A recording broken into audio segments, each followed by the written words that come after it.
ഇന്നത്തെ റെസിപ്പി നമ്മുടെ വീട്ടിൽ എപ്പോഴുള്ള കുറഞ്ഞ ചേരുവ വെച്ചിട്ട് സിമ്പിളായിട്ട് പെട്ടെന്ന് ഉണ്ടാക്കിയെടുക്കാൻ പറ്റിയ നല്ലൊരു 4 മണി പലഹാരത്തിൻ്റെയാണ്.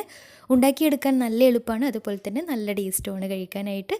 അപ്പോൾ എങ്ങനെയാണ് ഈ ഒരു പലഹാരം തയ്യാറാക്കുന്നതെന്ന് നോക്കാം. അപ്പോൾ സിമ്പിളായിട്ട് ഉണ്ടാക്കിയെടുക്കാൻ പറ്റിയ ഈ ഒരു സ്നാക്ക് തയ്യാറാക്കിയെടുക്കാൻ വേണ്ടിയിട്ട് ആദ്യം തന്നെ ഒരു നോൺ സ്റ്റിക്കിൻ്റെ പാന് സ്റ്റൗവിൽ വെച്ചിട്ടുണ്ട്. എന്നിട്ട് ഇതിലേക്ക് 1 ടേബിൾ സ്പൂൺ നെയ്യ് ഒഴിച്ചു കൊടുക്കാം.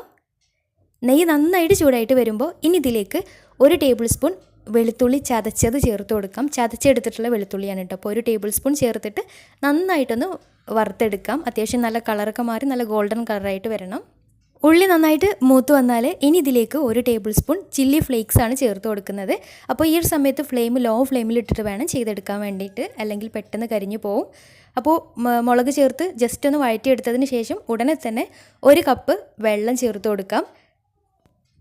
ഇനി ഈ ഒരു വെള്ളം നന്നായിട്ട് തിളച്ച് വരണം. ഈ ഒരു സമയത്ത് തന്നെ ഇതിലേക്ക് പാകത്തിന് ഒരു നുള്ളു ഉപ്പും കൂടി ചേർത്ത് കൊടുത്തിട്ടുണ്ട്. ഉപ്പൊക്കെ പാകത്തിന് നോക്കിയിട്ട് ചേർത്ത് കൊടുക്കാം.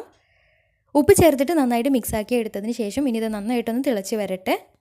വെള്ളം നന്നായിട്ട് തിളച്ച് വന്നാൽ ഇനി ഇതിലേക്ക് 1 കപ്പ് അരിപ്പൊടി ചേർത്ത് കൊടുക്കാം. പത്തിരിക്കും ഇടിയപ്പത്തിനൊക്കെ എടുക്കുന്ന അരിപ്പൊടിയാണ് ഇതിലേക്ക് ചേർത്ത് കൊടുത്തിട്ടുള്ളത്. അരിപ്പൊടി ചേർത്തിട്ട് ലോ ഫ്ലെയിമിലാക്കിയിട്ട് നന്നായിട്ടൊന്ന് മിക്സാക്കിയിട്ട് ഒന്ന് വേവിച്ചെടുക്കാം. ഒരു 2-3-4 മിനിറ്റ് ഒന്ന് വേവിച്ചെടുക്കാം. ഇനി ഫ്ലെയിം ഓഫ് ചെയ്തിട്ട് ഇതൊന്ന് തണുത്ത് വരണം.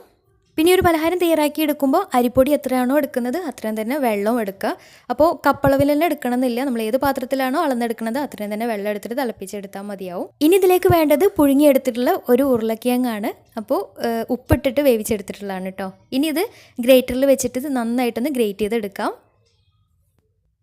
അപ്പോൾ കിഴങ്ങ് മുഴുവനായിട്ട് ഗ്രേറ്റ് ചെയ്തെടുത്ത് കഴിഞ്ഞാൽ അപ്പോൾ ഈ പത്തിരിപ്പൊടി ഏകദേശം ഒന്ന് ചൂടാറിയിട്ടുണ്ട്. ഒരുപാട് ചൂടാറണ്ട, ചെറിയൊരു ചൂടോട് കൂടി തന്നെ കുഴച്ചെടുക്കാം. ഇനി ഇവയെല്ലാം കൂടെ മിക്സ് ആക്കിയിട്ട് നന്നായിട്ടൊന്ന് കുഴച്ചെടുക്കാം. അപ്പോൾ നമ്മൾ പത്തിരിക്കും ചപ്പാത്തിക്കൊക്കെ കുഴച്ചെടുക്കുന്ന രീതിയിൽ നന്നായിട്ട് നല്ല സോഫ്റ്റ് ആയിട്ട് തന്നെ കുഴച്ചെടുക്കാം. ആവശ്യമുണ്ടെങ്കിൽ കയ്യിൽ കുറച്ച് വെള്ളമാക്കിയിട്ട് കുഴച്ചെടുത്താലും മതിയാവും. അപ്പോൾ നന്നായിട്ട് കുഴച്ചെടുത്ത് കഴിഞ്ഞാൽ ഇനി കയ്യിൽ കുറച്ച് എണ്ണ ആക്കിയിട്ട് ചെറിയ ചെറിയ ബോൾസ് ആക്കിയിട്ട് ഉരുട്ടിയെടുക്കാം. ബോൾസ് ഉണ്ടാക്കിയെടുക്കുമ്പോൾ ഒരുപാട് വലിയ ബോൾസാക്കി എടുക്കേണ്ട, ഒരു മീഡിയം സൈസിലുള്ള ബോൾസാക്കി എടുക്കാം. അപ്പോൾ എല്ലാതും ഇതുപോലെ ബോൾസാക്കി എടുത്തു കഴിഞ്ഞാൽ ഇനി ഇതൊന്ന് ഫ്രൈ ചെയ്തെടുക്കണം. അപ്പോൾ അതിന് വേണ്ടിയിട്ട് ഒരു പാൻ സ്റ്റൗവിൽ വെച്ചിട്ടുണ്ട്. എന്നിട്ട് അതിലേക്ക് ഫ്രൈ ചെയ്യാൻ ആവശ്യമായിട്ടുള്ള ഓയിൽ ഒഴിച്ചു കൊടുക്കാം. ഓയിൽ നന്നായിട്ട് ചൂടായിട്ട് വന്നാൽ ഇനി ഇതിലേക്ക് നമ്മൾ റെഡിയാക്കി വെച്ചിട്ടുള്ള ഓരോ ബോൾസാക്കിയിട്ട് ഇട്ട് കൊടുക്കാം. അപ്പോൾ എണ്ണ ചൂടായതിന് ശേഷം മാത്രം ഇതിലേക്ക് ഇട്ട് കൊടുക്കാം. ഒരു മീഡിയം ടു ഹൈ ഫ്ലെയിമിൽ ഇട്ടിട്ട് തന്നെ ചെയ്തെടുക്കാം. ഒരുപാട് ഹൈ ഫ്ലെയിമിൽ ഇട്ടിട്ട് വേണ്ട, ഒരു മീഡിയം ടു ഹൈ ഫ്ലെയിമിൻ്റെ ഇടയിൽ ഇട്ടിട്ട് ഫ്രൈ ചെയ്തെടുക്കാം. അപ്പോൾ ഏകദേശം ആയി കഴിഞ്ഞാൽ ഒരു ഭാഗം മറിച്ചിട്ട് കൊടുക്കാം. തിരിച്ചും മറിച്ചൊക്കെ ഇട്ടിട്ട് 2 ഭാഗവും കളറൊക്കെ മാറി നന്നായിട്ട് മൊരിഞ്ഞ് വന്നാൽ എണ്ണയിൽ നിന്ന് മാറ്റാം. അപ്പോൾ പുറം ഭാഗം നല്ല ക്രിസ്പി ആയിട്ട് ഉൾഭാഗം നല്ല സോഫ്റ്റ് ആയിട്ടുള്ള അടിപൊളി സ്നാക്കാണ്. തീർച്ചയായിട്ടും ട്രൈ ചെയ്ത് നോക്കണം. ഇതേ രീതിയിൽ ബാക്കിയുള്ളതും ചെയ്തെടുക്കാം. അപ്പോൾ ട്രൈ ചെയ്ത് നോക്കിയിട്ട് നിങ്ങളുടെ ഫീഡ്ബാക്ക്സ് താഴെ കമൻറ്റ് ബോക്സിൽ അറിയിക്കാൻ മറക്കരുത്. അപ്പോൾ ഇന്നത്തെ വീഡിയോ ഇഷ്ടമായെന്ന് വിചാരിക്കുന്നു. ഇഷ്ടമെങ്കിൽ ലൈക്ക് ചെയ്യുക, ഫ്രണ്ട്സ് റിലേറ്റീവ്സിനൊക്കെ ഒന്ന് ഷെയർ ചെയ്ത് കൊടുക്കാനും മറക്കരുത്.